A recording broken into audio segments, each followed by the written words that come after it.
communities and energize our economy. After a 5-year lull, Andhra Pradesh is witnessing a green renaissance. A return of renewable energy majors like ReNew sends a loud and clear message that this is the decade of Andhra Pradesh. This is the dawn of clean Pradesh. Let us not forget, ReNew was one of the largest renewable energy investor in Andhra Pradesh before 2019. Despite the challenges of the past, they are back not just with investment but with conviction. Because when policies are strong, confidence returns, and when leadership is visionary, growth is inevitable. Mr. Sinha, your belief in our state and its future is really inspiring. Your return is not just a partnership, it is a reunion of vision and values. I was sitting next to Sinha. He was explaining various other projects as a group they want to undertake. I told him only one thing: give Andhra Pradesh the first opportunity and we will deliver on the speed of doing business, and we will ensure that you will call Andhra Pradesh and Rayalaseema your home soon. To all the government officials and the partners who made today possible, thank you very much for being the wind beneath Andhra Pradesh's green wings. We are not just laying concrete here, we are laying a vision of cleaner, greener and greater Andhra Pradesh. I would request all my cabinet colleagues, MLAs, MPs, NETCAP and all concerned district officials to extend all support to such projects and ensure that they have absolutely zero difficulty. The collector is also here. He has to take up the responsibility and lead from the front. The Honorable Energy Minister is also here. Any support that is required, we are more than willing to extend. Every step taken today to support investors during project execution will go a long way in establishing us as a leading state in renewable energy deployment and a hub for clean energy. Together, let us rise, let us lead, and let us leave behind a legacy not of pollution but of power with a sense of purpose.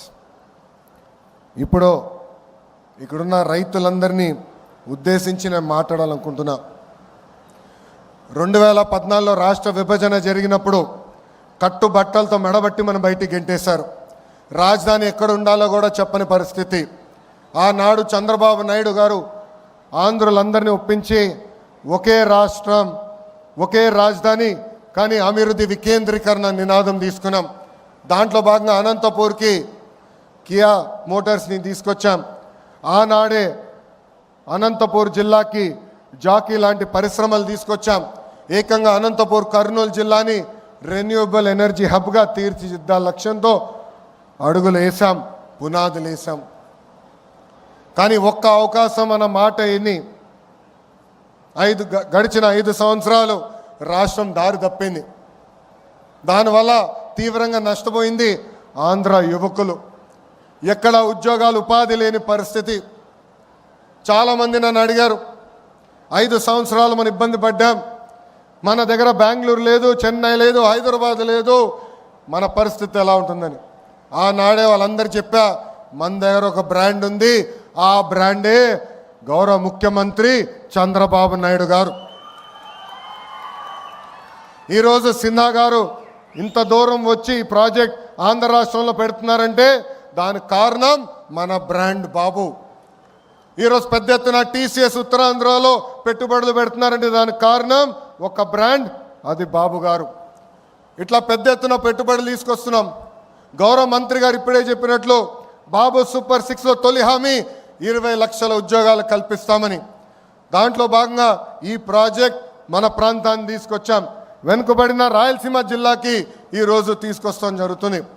ఇక్కడున్న రైతులందరినీ నేను మనస్ఫూర్తిగా అభినందిస్తున్నా. ఇక్కడ plant వస్తుందంటే మీరు ముందుకు వచ్చి భూములు ఇచ్చారు. తద్వారా కనీసం 10,000 మందికి స్థానిక యువకులకి ఉద్యోగాలు, ఉపాధి కల్పించే బాధ్యత తెలుగుదేశం పార్టీ తీసుకుంటుంది. గౌరవ ముఖ్యమంత్రి గారు ఒక టార్గెట్ పెడితే మేము అందరం సీరియస్గా తీసుకుంటాం. 78 గిగావాట్లు ఏకంగా ఆంధ్ర రాష్ట్రానికి తీసుకురావాలని చెప్పారు. విద్యాశాఖ మంత్రిగా నేను అధికారులకు ఆదేశాలు జారీ చేశాను. కంపెనీలతో సెంటర్ ఆఫ్ ఎక్సలెన్స్ ఏర్పాటు చేశాం. వాళ్ళకు కావాల్సిన దానికి మన యువకులను తీసుకుని ట్రైనింగ్ అందజేసి ఏకంగా వాళ్ళ కంపెనీలోనే ఉద్యోగాలు ఉపాధి కల్పించే బాధ్యత మేము తీసుకుంటాం. ఈ ప్రాజెక్ట్ వల్ల రాబోయే రోజుల్లో మన కరెంటు ఛార్జీలు తగ్గుతాయి. గడిచిన 5 సంవత్సరాలు 1 మెగావాట్ కూడా రాలేదు. 1 బ్యాటరీ స్టోరేజ్ సిస్టమ్ రాలేదు. గడిచిన 5 సంవత్సరాలు వాళ్ళు చేసిన తప్పుల వల్ల ఈరోజు మనందరం ఏకంగా భారం పడుతుంది, మన పైన పడింది.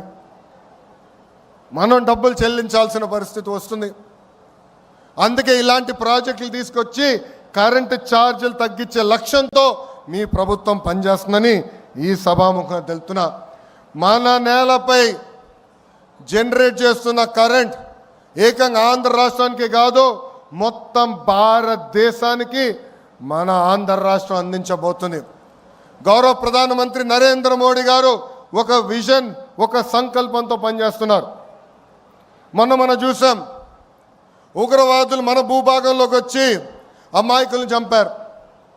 ఢిల్లీలో ఎంత పనున్నా అమరావతి పనులు తిరిగి ప్రారంభించేదానికి గౌరవ ప్రధానమంత్రి గారు పిలిస్తే ఆంధ్ర రాష్ట్రం, ఆంధ్ర ప్రజలు నన్ను పిలిచారు, నేను తప్పనిసరిగా వస్తున్నానని వచ్చి తిరిగి శంకుస్థాపన చేశారు. ఆనాడే గౌరవ ప్రధానమంత్రి గారు ముందర నేను చెప్పా, ఆంధ్ర ప్రజలు కోరుతున్న అన్ని కోరికలు గౌరవ ప్రధానమంత్రి గారు తీర్చుకుంటూ వస్తున్నారు. దాంట్లో భాగంగానే ఈ ప్రాజెక్ట్ రాయలసీమకు వచ్చింది. త్వరలో కర్నూలు కూడా హైకోర్టు బెంచ్ తీసుకొస్తాం. గౌరవ ప్రధానమంత్రి గారిని కూడా రాయలసీమ గడ్డపైకి తీసుకొస్తామని ఈ సభాముఖ రాయలసీమ ప్రజలు కూడా తెలుపుతున్నాం. గడిచిన 5 సంవత్సరాలు రోడ్లు కాదు, రోడ్ల పైన పడిన గుంతలు కూడా రిపేర్ చేయలేదు. గడిచిన 5 సంవత్సరాలు 1 పెట్టుబడి రాలేదు, 1 ఐటీ కంపెనీ తీసుకురాలేదు. పొద్దున్న లేచిన దగ్గర నుంచి రాత్రి వరకు మేము అన్ని తలుపులు తడుతున్నాం, అన్ని గడపలు దొక్కుతున్నాం. దాంట్లో భాగంగా నేను డావోస్కి వెళ్ళా. సిన్హా గారు గౌరవంగా నన్ను భోజనం పెట్టి పిలిచారు. ఆ భోజనంలో ఆయన ఒకటే చెప్పారు, గడిచిన 5 సంవత్సరాలు ఎన్ని కష్టాలు పడ్డాం, కానీ ఈసారి బాబు గారు తిరిగి వచ్చారు, నువ్వు అడుగుతున్నావు, అందుకే నేను ఆంధ్ర రాష్ట్రంలో పెట్టుబడి పెడతా, ప్రత్యేకంగా రాయలసీమ ప్రాంతంలో పెట్టుబడి పెడతానని చెప్తాం జరిగింది. సిన్హా గారినే కాదు, టాటా సన్స్ చైర్మన్ చంద్ర గారిని కూడా కలిసా. 3 గంటల సేపు ఆయన ఆఫీస్లో నేను కూర్చుని మాట్లాడా. దాంట్లో భాగంగానే టాటా ఎనర్జీ వచ్చింది, టీసీఎస్ వచ్చింది, ఇంకా అనేక పెట్టుబడులు కూడా టాటా లాంటి సంస్థలు పెడుతున్నాయి. ఇవన్నీ మీకు ఎందుకు చెప్తున్నానంటే, ఇక్కడ చాలామంది నిరుద్యోగ యువకులు ఉన్నారు, తల్లిదండ్రులు ఉన్నారు. ఒక లక్ష్యంతో మేము పనిచేస్తున్నాం, ఒక కసితో మేము పనిచేస్తున్నాం. అది 20 లక్షల ఉద్యోగాలు ఆంధ్ర రాష్ట్రానికి తీసుకొచ్చేదానికి. డిఎస్సి నోటిఫికేషన్ ఇచ్చాం, 16,347 టీచర్ పోస్టులు కూడా వచ్చే నెలలో భర్తీ చేసే బాధ్యత కూడా కూటమి ప్రభుత్వం తీసుకుంటుందని ఈ సభాముఖ నిరుద్యోగ యువకులందరికీ హామీ ఇస్తూ, నాకు ఇంత అద్భుతమైన అవకాశం ఇచ్చిన మీ అందరికీ పేరు పేరున నా హృదయపూర్వక ధన్యవాదాలు తెలుపుకుంటూ, ఇలాంటి పెద్ద పరిశ్రమలు వచ్చినప్పుడు ఆహ్వానించాలి. పెట్టుబడి